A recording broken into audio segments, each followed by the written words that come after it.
it's Adam with Chico's Cars, and this is the really long-term review before I put this car away for the winter of my 981 Cayman GTS. Had it for over 4 years. I'll tell you a few reasons why I bought the car, the other cars that I maybe should have purchased instead, the pros and the cons of the car, as well as the cost of ownership. A number of years to basically narrow down what Porsche I wanted, as well as to put the funds together. I actually initially put a deposit on a 991.1 GT3, so it would have been a 2014 or 2015.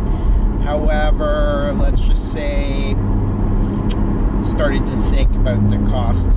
I changed the deposit from GT3 over to this 981 Cayman GTS. I believe I got the second one that the dealership got in, and I got it with a PDK transmission with the torque vectoring, leather and Alcantara interior, all the GTS stuff in a Carmine red with the black wheels, which I'm very, very glad I got that color rather than the Guards red, or rather than some of the other color options I was frankly looking at.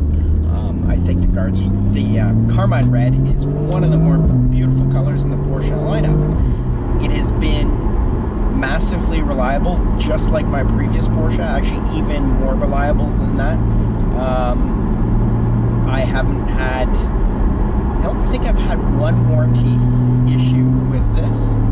I have, however, gone through, I'm on my 4th set of tires, so you can tell how I've been driving it, and I have about 38,000 kilometers on it. Pros about this car, the build quality is phenomenal. The sound of it is amazing. It's still tight after all these years, and I've obviously kept it in very good condition. It gets, especially with the paint color and the wheels, this car does get a lot of looks. I still look at it and I'm still in love with this car. Very much like a car that I can still daily drive and take on road trips. I've taken this on a 9-hour road trip and it doesn't break your back. So that is definitely a positive about this car. It's very, very livable for everyday situations. And I have the analog sport suspension on this as well. I don't have the PASM. I've obviously been a massive Cayman fan. I like the mid-engine. I like the size of it. I like the fact that this is a flickable sports car. It also is the Porsche that reminds me a little bit more of my other sports car my first sports car I had, which was a Honda S2000. And I absolutely adored that car as well. I liked the smaller stature of this sports car versus the 911s, which have definitely gotten a lot larger. I also had the opportunity a few years ago, right when the Cayman S came out, to drive the brand new Cayman S's with the 991s, the naturally aspirated Carrera and Carrera S, as well as the Carrera 4S at the Porsche World Roadshow.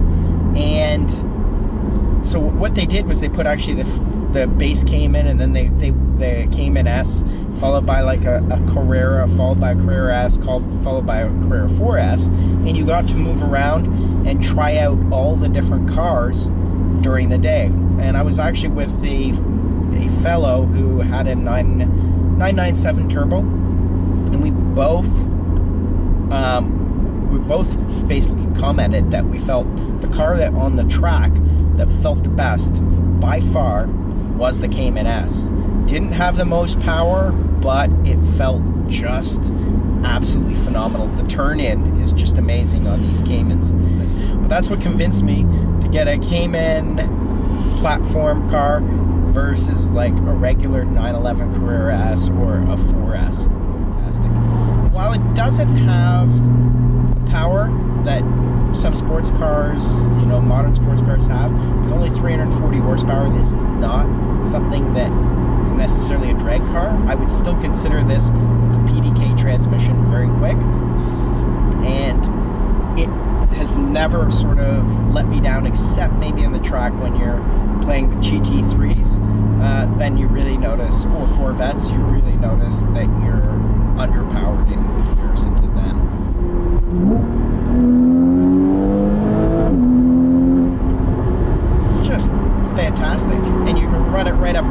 3,500 RPM. This motor, because it's naturally aspirated, really likes to rev. I have driven the 718 platform, and I prefer the experience that you get in this car, even though the 718 is much more power and much more torque in this. I just like the experience, the sound, and the naturally aspirated motor. I like revving it out. Now, one thing that you get when you buy a Porsche is you get a lot of reliability and quality. This isn't something like a domestic car, and I kind of feel like Porsche quality it's the best out of any sports car. They put a lot of good work into these things. One thing I'll get to is the cost of owning a car like this. It turns out that probably the cost of owning a new GT4 or a 991 GT3 is actually less than this car, but this is sort of a new phenomenon with the GT cars from Porsche, that they're holding their value really, really, really well. This Cayman GTS, though, is actually holding its value quite well, definitely better than what a regular Cayman or a Cayman S would hold, because they didn't make a ton of these, and it is a little bit more special than a Cayman S. It's certainly not like a GT car special, but the things that they did on this car cost quite a bit of extra money, like the leather of the dash. It's got a little bit louder exhaust, a little bit more horsepower.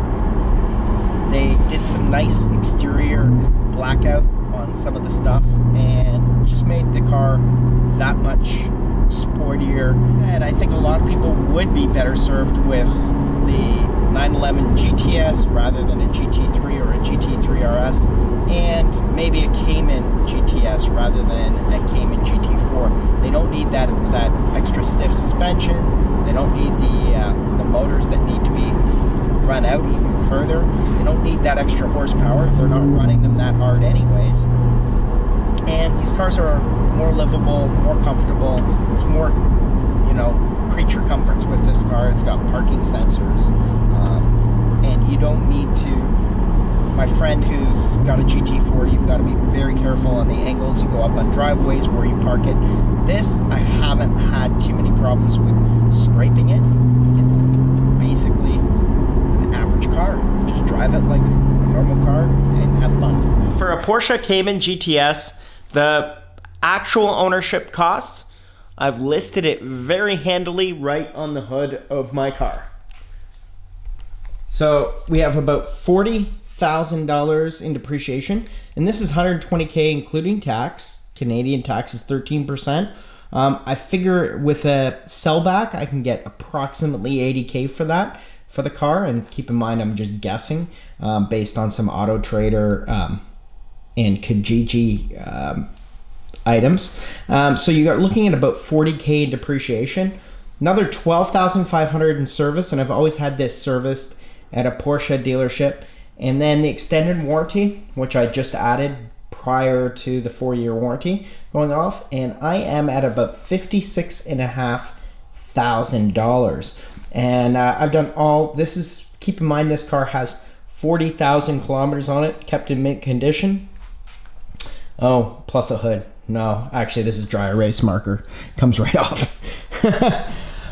Of course, I wouldn't do that to my car after I've taken such great care of it. And I didn't put the details in the pricing. I didn't put insurance. I didn't put gas. There's a number of things that I've obviously done with this car. A little bit of slippage. It's cold out. These tires do not like to grip. In the current line, I'm definitely going to be getting into a Porsche GT4 or a GT3. I just want the more raw motorsports experience of those Porsches, and I have driven them enough to know that they check off all my boxes, and that's going to be my next car.